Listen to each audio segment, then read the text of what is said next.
of absolute ridiculousness. For this next test, we put nanoparticles in the gel. In layman's terms, that's a billion little gizmos that are going to travel into your bloodstream and pump experimental genes and RNA molecules and so forth into your tumors. Now, maybe you don't have any tumors. Well, don't worry. If you sat on a folding chair in the lobby and weren't wearing lead underpants, we took care of that too.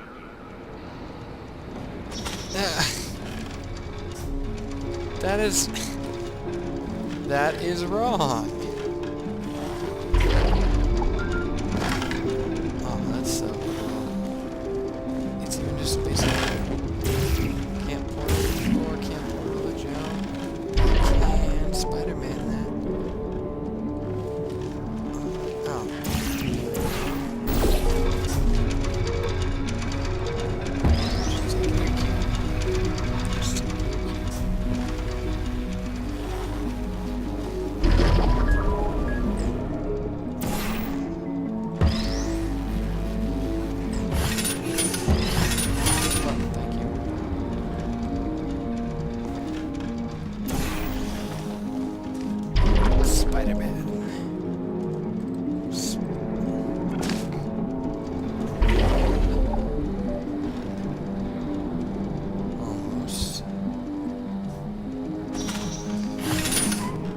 Oh, yeah.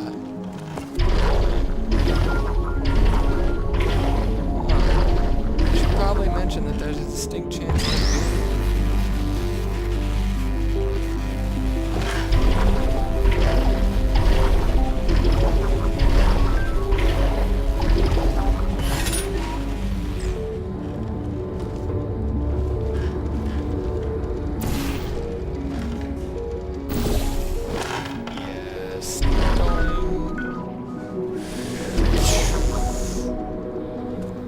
again, I would pay so much. Ducts. Okay. Oh, in case you got covered in that repulsion gel, here's some advice the lab boys gave me. Do not get covered in the repulsion gel. We haven't entirely nailed down what element it is yet, but I'll tell you this, it's a lively one, and it does not like the human skeleton.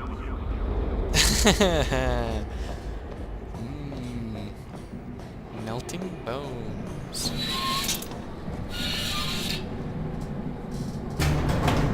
Fun times.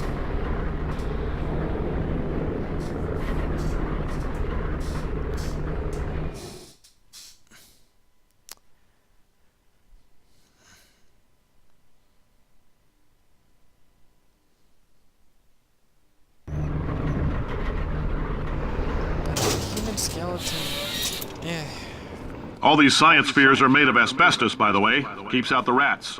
Let us know if you feel a shortness of breath, a persistent dry cough, or your heart stopping, because that's not part of the test. That's asbestos. Good news is the lab boys say the symptoms of asbestos poisoning show a median latency of 44.6 years. So if you're 30 or older, you're laughing. Worst case scenario, you miss out on a few rounds of canasta. Plus, you forwarded the cause of science by 3 centuries. I punch those numbers into my calculator, it makes a happy face.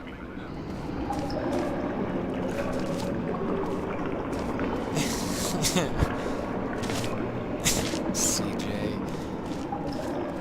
That's worst.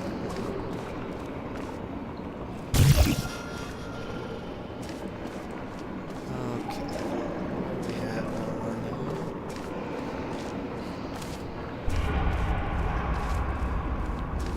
Well, obviously I need to make enough enzymes to get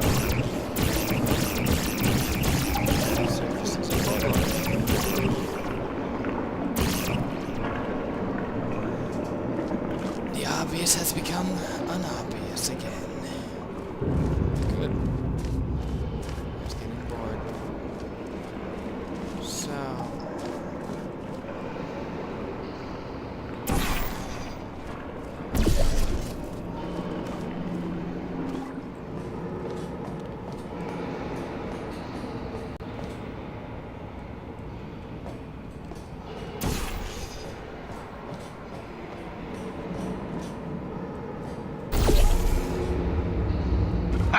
I like your style. You make up your own rules, just like me.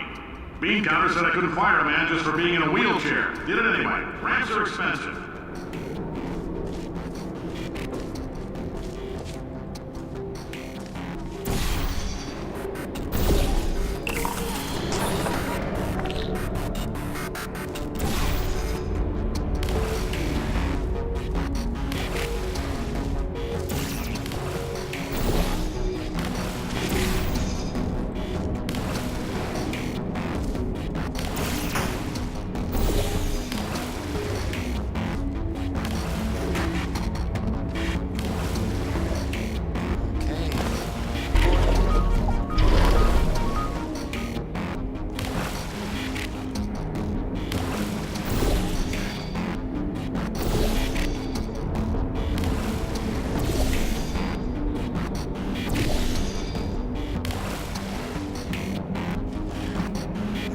Boy, that's a bit of a jump.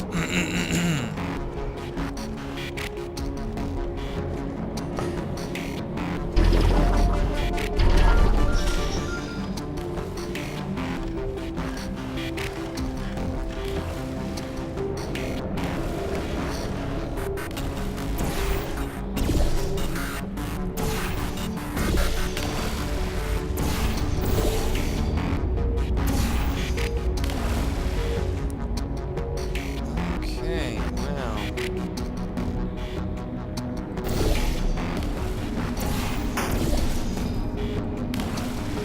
Yeah, much of that.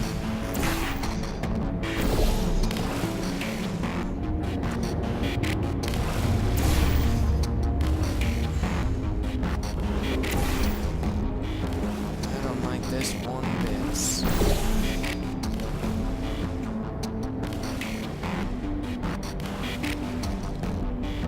I'm not gonna have any momentum. Okay, so I know what I need to do, I see.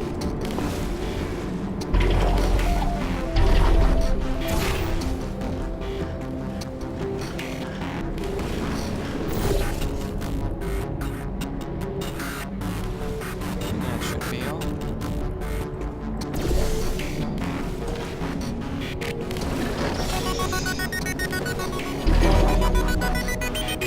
Just a heads up, that coffee we gave you earlier had fluorescent calcium in it so we can track the neuronal activity in your brain. There's a slight chance the calcium could harden and vitrify your frontal lobe. Anyway, don't stress yourself thinking about it. I'm serious. Visualizing the scenario while under stress actually triggers the reaction. No, it doesn't.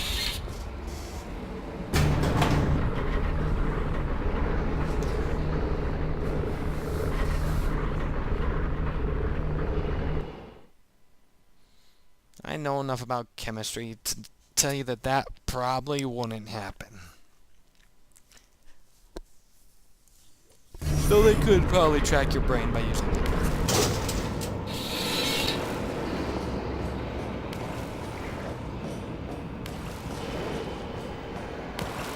Now, if you're part of control group Kepler-7, we implanted a tiny microchip about the size of a postcard into your skull. What? Most likely you've forgotten it's even there. But if it starts vibrating and beeping during this next test, let us know. Because that means it's about to hit 500 degrees, so we're going to need to go ahead and get that out of you pretty fast. 500 degrees?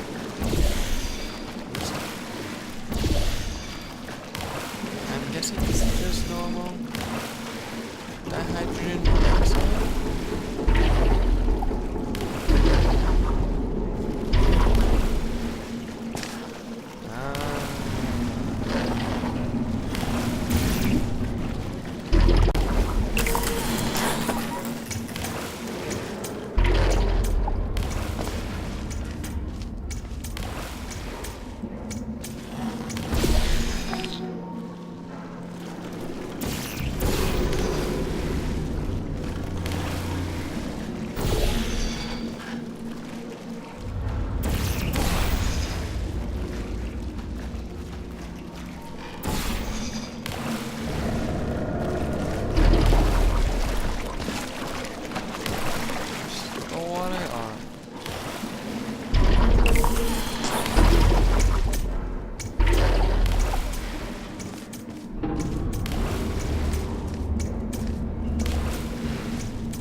No.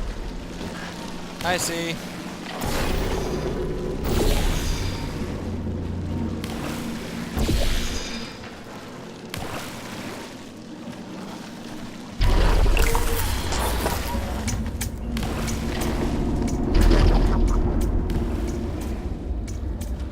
I'm telling them, keep your pants on.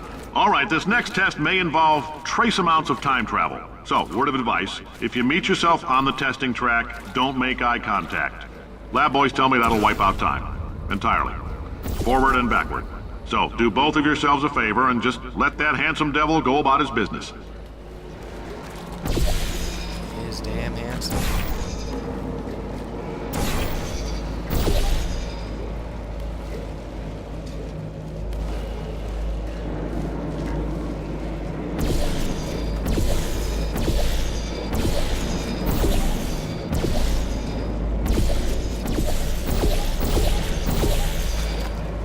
Spraying your walls.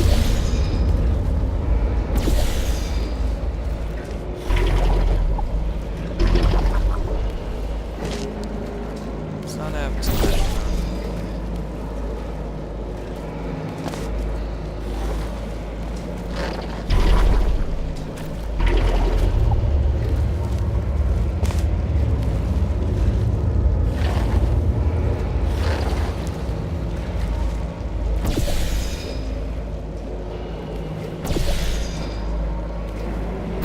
Very low trajectory.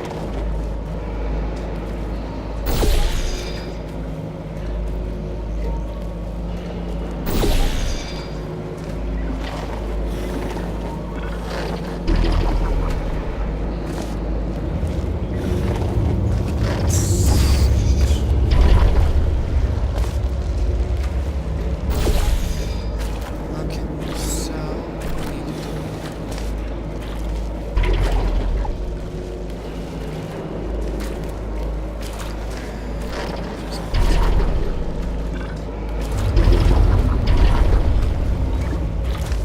Oh, that was so totally it.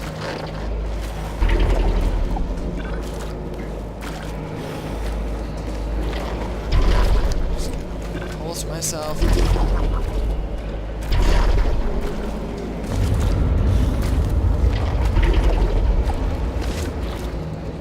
Just gotta pulse myself successfully through these portals.